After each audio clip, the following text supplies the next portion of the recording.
before I was interested in flying at all, I joined the Naval Reserves in Winnipeg. And I belonged to them from 1933 to the start of the war in 1939. But in 1934, I got the bug, and I learned to fly.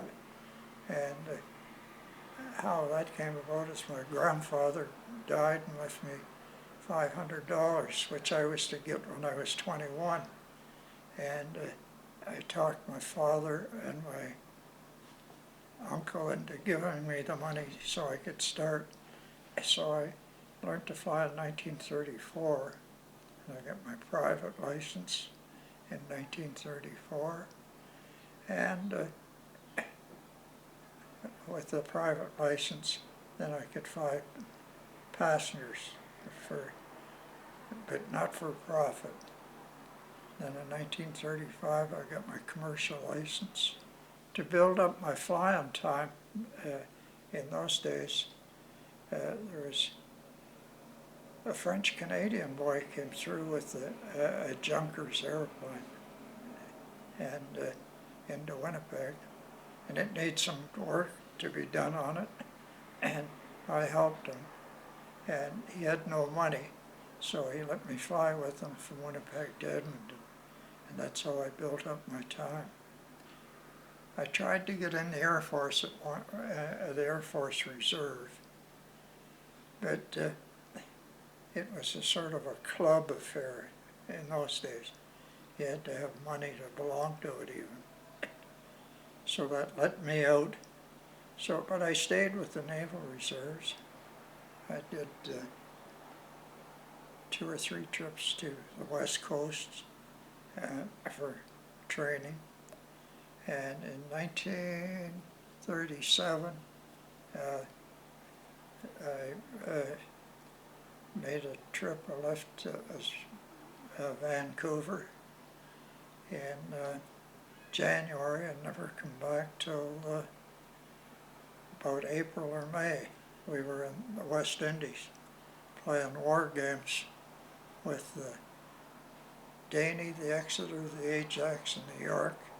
They were cruisers of the Royal Navy, and we met them in the islands, and we played war games for 2 or 3 months. I went on this cruise. I was on a ship called the Skeena, which was a Canadian destroyer, and it was the King's coronation when we were in the West Indies, so they sent a new cruiser, a new destroyer down, the Fraser, down into the islands, and we transferred from the Skeena to the Fraser, and the Skeena went up to England for the coronation. And we carried on with the war games, and then carried on right through the Panama Canal and back to Esquimalt. And that was in summer of 1937.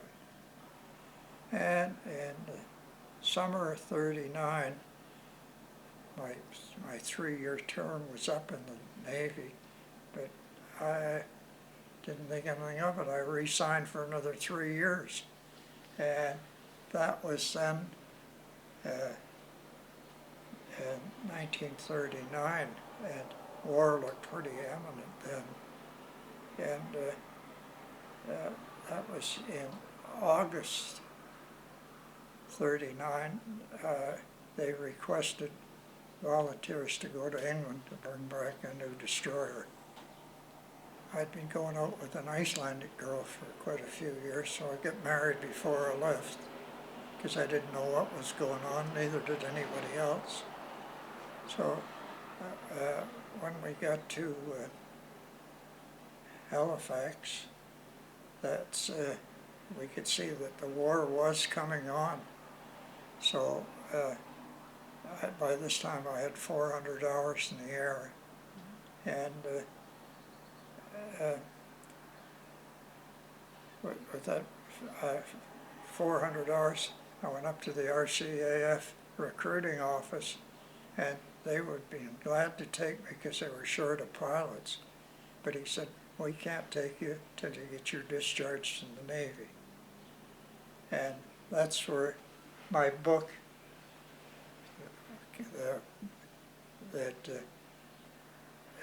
Permission Granted, that I just wrote, was that's how it started. I got paraded before the captain, and he wasn't very pleased because I'd been, over 6 years, and I was the leading telegraphist, and he couldn't understand anybody wanting to leave the Navy and fly. Anyway, he said okay, and that was permission granted. When I joined the Air Force, I was very, very fortunate in the instructors that I had, because they took me under their wing. I really didn't know anything. I knew how to fly straight and level, but that was all, because it was all, everything I did was 10-minute flights, and barnstorming, to fairs and everything. So I built up 400 hours that way. And tell you the truth, I didn't know a thing. But they took me under their wing, and after 50 hours flying with them, I started to know a little bit. Then I had another course, and then I got up to 100 hours. And then we had one last course to take. That was an advanced flying course. I got that. I had about 130 or 140 hours in. And the 1st of March, 1940, I was a full-fledged instructor, and I instructed then. This is sergeant pilot. At first I was instructing pilot officers, and we had no trouble with them.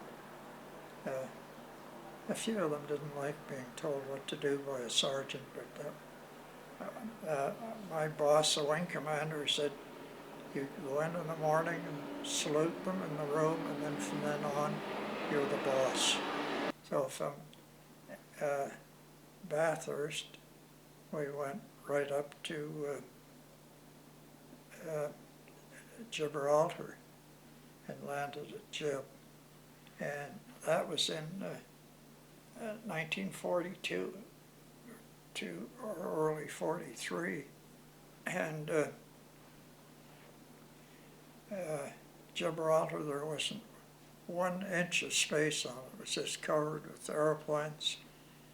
And it was the Allied, that was their headquarters, because they were still fighting all along Africa. Anyway, when I landed, and we have cooling gills for each engine. You open up the gills, and so that colder air can go through and get the cylinders cold. Anyway, the exhaust stacks on one of my engines all fell on the ground. They were burnt right off, but I was lucky it didn't cause a fire or anything. So the officer that ran I was a flight lieutenant by then, but the officer that was looking after the airport, he said, you've got 24 hours to fix your airplane. If you can't fix it, we just push it into the brink off the end of the runway, because there was no space. So I meditated, and there was nothing I could do. I couldn't get any parts or anything. But this sent another 6 airplanes, the same type, came in, and one of them was my good friend. And when he opened his cowling gills, he had the exhaust stacks fall off of one of his engines, but he had a firewall. It burnt right through the wall, so he couldn't repair his. So I borrowed an airman's tools, took off the exhaust stacks on his good engine and put them on mine, put the cowlings back on, and we took off the next day. And this friend, Mickey McGuire, it took him a month to get from Gibraltar to England by boat. So, but I made it in 6 or 7 hours, so it was fine.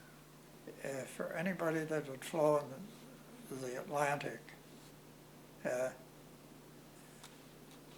they started a short snorter club, and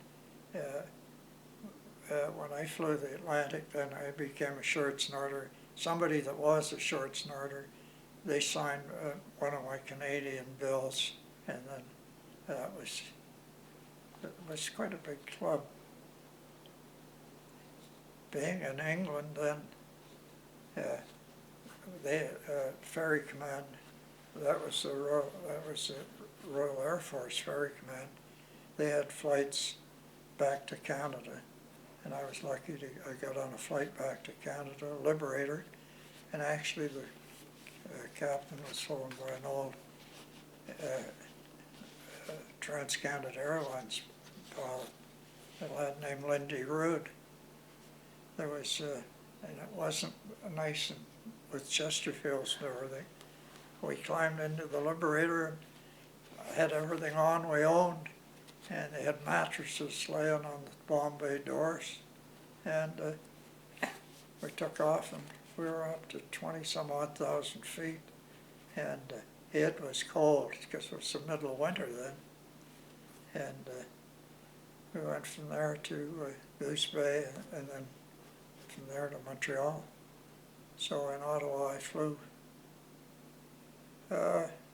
VIPs around. I flew Prince Bernhard of Holland and the Queen around a couple of times.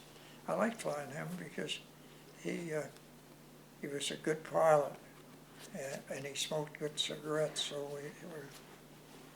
we let him do all the flying, and we just did the radio work because he was a real, he kept up his right till he became quite old when he went back to Holland, and he kept current on all the latest airplanes.